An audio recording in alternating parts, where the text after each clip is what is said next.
શબ્દોના જમાના હોય છે, શબ્દોના પણ જમાના હોય છે. પેલા પતિ શબ્દનો કેવો જમાનો હતો કે મારા પતિ છે.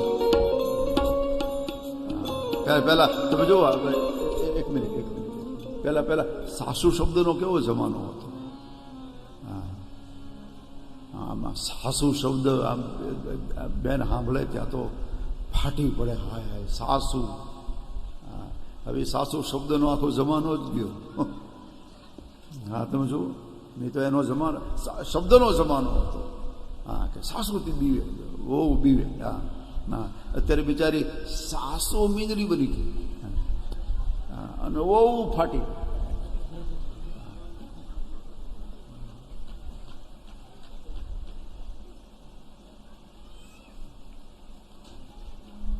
પછી આપણે પૂછીએ તો દીકરો સુખી એટલે આપણે સુખી. બિચારી બી શું કરે બિચારી પર. આ જમાનો શબ્દોનો જમાનો. તરુણી પ્રભુતા ગેહે શાલકો બુદ્ધિદાયકા.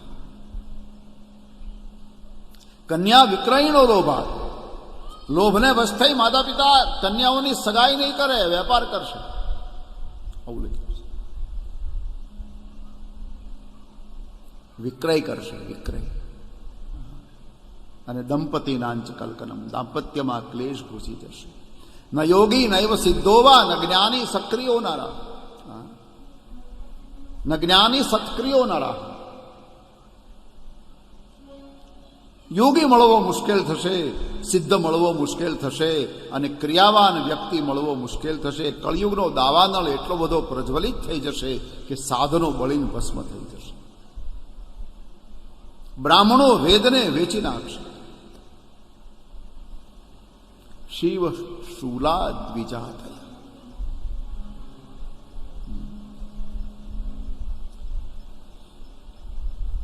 આવું બધું લખ્યું છે. નારદજી આ બધું જોયું.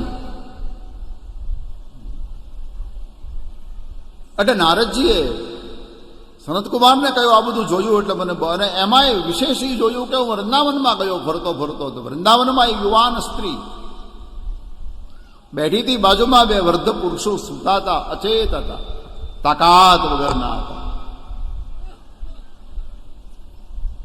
અને મને એમ થયું આ મારે જવા જેવું નથી, એટલે હું તો મારા રસ્તે ભગવાનનું ભજન કરતો જતો હતો. ને એમાં પેલી સ્ત્રી જે હતી યુવાન, એને ઊભી થઈ અને મને અવાજ કર્યો, ભોવો સાધવ ક્ષણમ તિષ્ઠ.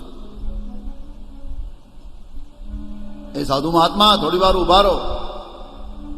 મેં વળી દૂરથી એને ઈશારો કરીને કહ્યું, કેમ, શું કામ છે? પેલી સ્ત્રીએ કહ્યું, મસ્ત ચિંતામાં વિનાશ હયા. મારી ચિંતાનો વિનાશ કરતા જાઓ. હું બહુ ચિંતામાં ઘેરાઈ ગયો છું. નારદજીએ ત્યાંથી જ ના પાડી દીધી, હું કાંઈ ન કરી શકું તને. તારી કયા પ્રકારની ચિંતા મને શું ખબર?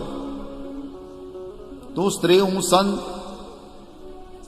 ત્યારે પેલી સ્ત્રીએ બહુ સુંદર કહ્યું, મહારાજ તમે કાંઈ નહીં કરતા, તમે ખાલી મારી પાસે આવો.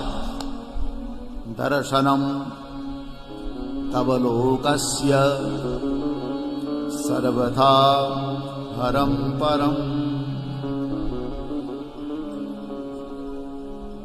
યદા ભાગ્યમ ભવેદ ભૂરી ભવતો દર્શનમ તદા બહુધા તવ વાક્યેન દુઃખ શાંતિર ભવિષ્યતિ. એ મહારાજ તમે કાંઈ કરતા નહીં, તમે ખાલી અહીંયા આવો ને.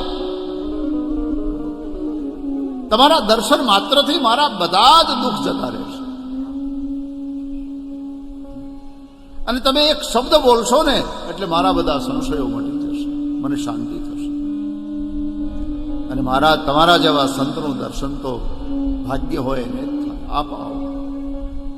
નારદજીની પાસે ગયા. પેલા બે અચેત પુરુષો સૂતા હતા અને આ યુવાન સ્ત્રી બેઠી હતી અને પૂછ્યું કે દેવી તમારો પરિચય શું છે, તમે કોણ છો? પેલી સ્ત્રીએ જવાબ આપ્યો, દક્ષિણમાં મારો જન્મ થયો છે વના દ્રવિડે સાહમ વૃદ્ધિમ કર્ણાટકે ગયા. કર્ણાટકમાં હું મોટી થઈ.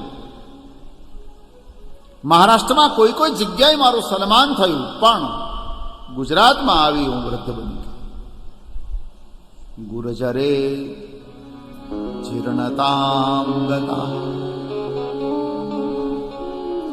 ઘણા લોકોને ગુજરાતની ટીકા કરવી હોય ને એ ગુજરાતનું શું કે ગુજરાતમાં ભક્તિ મરી ગઈ એવું કે. ઘણા લોકોને ગુજરાતની ટીકામાં રસ બહુ કર્યા જ કરે. અમે બહાર જાય ને તો ખબર પડે તો બીજા આપણા ભારતમાં બીજા જે રાજ્યો છે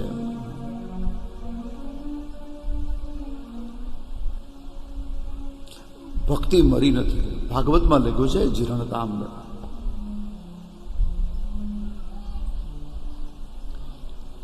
ગુજરાતમાં ભક્તિ જીર્ણ એટલે વૃદ્ધ બની છે. અને એનો વિદ્વાનો અર્થ એવો કર્યો, વૃદ્ધ બની એટલે પુખ્ત બની છે, વૃદ્ધિ પામી છે. અને વૃદ્ધ એને કહેવાય જેનું તમામ પ્રકારનું વૃદ્ધિ પામે, જેનું જ્ઞાન વૃદ્ધિ પામે, જેની સમજણ વૃદ્ધિ પામે, જેની સમજણ મોટી છે, જેનું જ્ઞાન મોટું છે, એને વૃદ્ધ કહેવાય. ઘરડો અને વૃદ્ધમાં બહુ ફરક છે. હા, ઘરડો એને કહેવાય ગળું ઘરડ બોલે 80 વર્ષે એ ઘરડો. હા, અને જેનું બધું જ વૃદ્ધિ પામ્યો, જેની પાસે અનુભવના ખૂબ નિચોડ હોય એને વૃદ્ધ કહેવાય.